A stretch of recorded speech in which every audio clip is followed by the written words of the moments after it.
শীতপ্রধান দেশ জাপান। এদেশের শীতই যেন অপরূপ সৌন্দর্যের প্রতীক। শীতের শুরুতে জাপানে শুরু হয় তুষারপাত। শুভ্র সাদা বরফে ভরে যায় গাছপালা। গাছের ডগায় সাকুরা ফুলের মতো লেগে থাকে শুভ্র সাদা বরফ। শীতই যেন জাপানকে করেছে সৌন্দর্যের রানী। তবে অনেক সময় এই তুষারপাত বিপদের হাতছানি দেয়। জাপানের রাজধানী টোকিওতে দীর্ঘ সময় ধরে চলছে অস্বাভাবিক তুষারপাত। 4 বছরের মধ্যে প্রথমবারের মতো টোকিও ও আশেপাশের এলাকায় ভারী তুষারপাতের পূর্বাভাস দেওয়া হয়েছে। প্রতি বছর শীতে টোকিওতে সাধারণত 1 বা 2 বার তুষার পড়ে। ভারী তুষারপাতের ঘটনা সেখানে বিরল। গত 1 সপ্তাহ ধরে নিম্নচাপ ও কম তাপমাত্রার কারণে সেখানে তীব্র ঠান্ডা পড়েছে। স্থানীয় সময় বিকেল 3টার দিকে জাপানে তুষার পড়তে শুরু করে।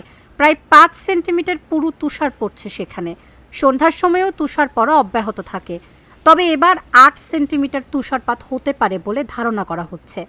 জাপানে শীতের আমেজ শেষ হতে শুরু হবে থোকায় থোকায় সাকুরা ফুল ফোটা, যা জাপানের সৌন্দর্যকে দেয় অনন্য মাত্রা।